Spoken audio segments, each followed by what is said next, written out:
So today at our AGM, I shared that I wanted to do a little bit of teaching around tithing. It's because I'm conscious of the fact that the church often asks us for money, and that at our AGM in particular we share details of our finances alongside any implications that might come from that. And so I thought it was actually really important to take us through some biblical teaching on the subject. Now, my intent here is to just give us a better understanding of what giving should look like for us in the church today. There are often a load of misconceptions as well as a lack of real understanding. And I think that churches that maybe are not prosperity gospel focused don't really like talking about money. And that's not a bad thing, it's rightly so. But it can also leave us a little bit uneducated. And I think often when it comes to learning or reading those parts of scripture about tithing, maybe we get a little bit bored when it comes to Leviticus and Numbers and Deuteronomy as it's laying out of the law in there in our personal reading time. So maybe we don't pick it up as much as we should. So what does the Bible actually say about tithing? Is it different to what we express tithing to be now? And how does it all fit in with us at Didsbury Community Church? I'm going to take us through a little biblical journey of giving and tithing. And we start our journey almost at the very beginning in Genesis 4. Cain and Abel. Many of us have probably come across these guys a few times. Anytime we promise ourselves we'll read the Bible in full over the next year, I expect that in full zeal we get to at least chapter 4 before we tail off after a few weeks and then try a different thing. And that's okay. We're trying to read scripture and that's the most important thing. So what do we have in Genesis 4? So verses 3 to 5 are what I'm picking out here. And it says this: In the course of time, Cain brought some of the fruits of the soil as an offering to the Lord, and Abel also brought an offering, fat portions from some of the firstborn of his flock. The Lord looked with favour on Abel and his offering, but on Cain and his offering he did not look with favour. So Cain was very angry, and his face was downcast. Now, Cain and Abel bring an offering to the Lord. Humanity is barely out of Eden, but these two are already recognising God as their provider and showing gratitude to the Creator. The Levitical law isn't yet established, and it won't be for around 2,000 years, I think. But there's an established relationship of offering to God as this joyful thanksgiving because of what He has done for us and who He is. It's no wonder then that Cain's offering is rejected in favour of Abel's. And I think it's all because of this spirit of thanksgiving. And that's not in Cain's offering. It's a half-baked offering. I'm not going to go into every detail and lesson, by the way, that we can learn from each verse I take us through today. Otherwise, this video would be over an hour long, I'm sure. And I'm sure none of us want that today. So what I will do, though, is just really hone in on this important principle that we're learning early on about giving as part of who we are in relation to God and what He has given us. There's nothing yet established in detail, but a principle is really being established very early into humanity's post-Eden existence. So where does this carry on? How does it develop over time? Well, we have a couple of occasions in Genesis with Abraham and with Jacob, and we start to see this idea of a tithe introduced. It first appears in Genesis 14, and for those who are curious, a tithe literally just means a tenth. It just means a tenth of what we have. That's all it means in this context in Scripture. Again, it's done though in response to blessing. See, Abraham gives his tithe on the back of a blessing by Melchizedek. It's a little bit sketchy here in terms of, is this tithe to God or not? In short, yes, it is. Now isn't really the time to get into that, but there's something special about Melchizedek, and the context of this offering very much makes it an offering to God. So we skip ahead a little bit, fast forward to Jacob, and we kind of get the same thing in chapter 28. He has this vision, this dream about the ladder, right, that we've probably all heard before. And in dialogue with God, he offers a tenth or a tithe of all that he has in response to God's blessing in his life. Now at this point, these tithes, they're not structured throughout the early Hebrew people. This is pre-law. It's purely working off that very same principle of giving to God in response to his giving and his glory. These are optional tithes, but they're certainly important ones. So I'm sure we're asking then, where does this more structured tithe come into play? We don't hear too much about tithes again until the Levitical law is being laid out. So this period, this time, is when God is forming Israel into his covenant people. The law of Moses gives them God's instruction for a society of people in exclusive relationship with God. Israel is special. It's unlike anything else in history. And it's in Leviticus 27, 30-32 that the tithe is first explained as being part of this covenant law. So we know that a tithe basically just means a tenth, right, in terms of its definition. But a tenth of what? Well, pretty much everything. All produce, grain, wine, oil, livestock, whatever. Real question is why? Our answer kind of lies in the previous examples. This kind of principle of giving in response to God's blessing. It keeps us rooted in who he is. Our relation to him and what he's done for us. And he'd surely done a lot for Israel at this point. And so I think he built in this kind of system of tithing as a way for Israel to respond, an outlet for their thanksgiving to God. So my next question is, how much? How much? You might think this is a strange question to ask, considering so much is focused on a tenth, 10%. In fact, tithe, as we've said, literally means a tenth or 10%. But the reality is that following this kind of first working into the law in Leviticus, there are different kinds of tithes that are set out. So in Numbers 18, 21 to 26, that kind of sets out the main tithe, which happens every year for 6 years, with a break in the 7th year, in the Sabbath, which makes sense. No produce, no tithe. God uses this tithe to care for the needs of the Levites, or the priests. You see, they didn't receive any land inheritance like the other tribes did.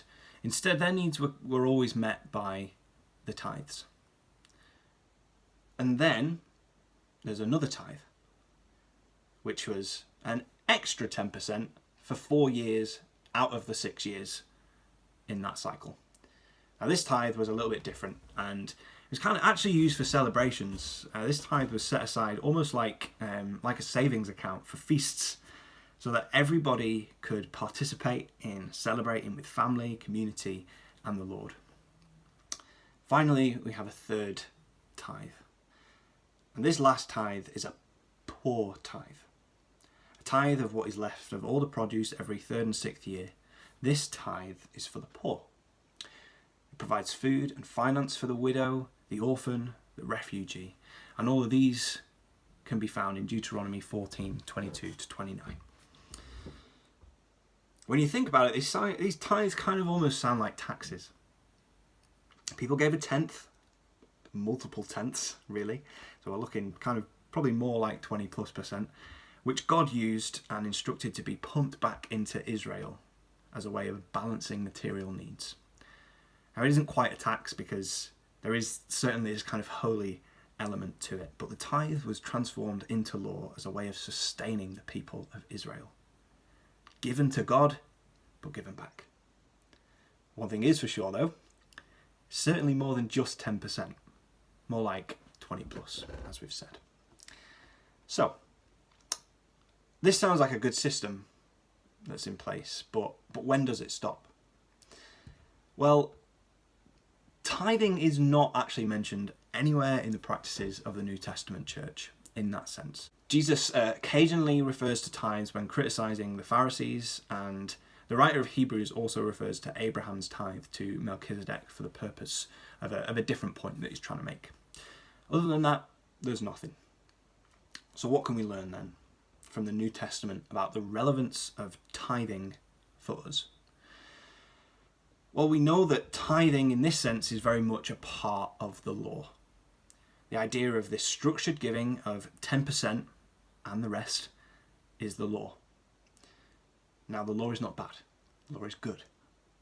But Christ came to fulfill the law so that we no longer live under it.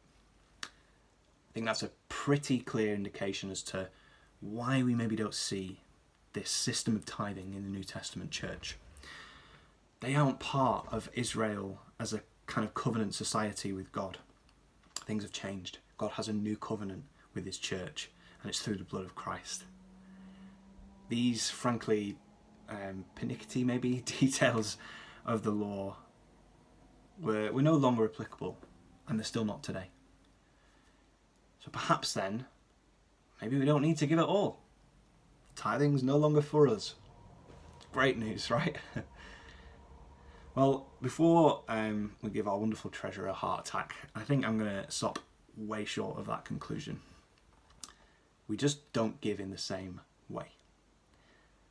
Jesus has a habit of maybe elevating the call sometimes of what the law is trying to achieve, or getting to the root of the principles behind the law and setting those out for his church to follow.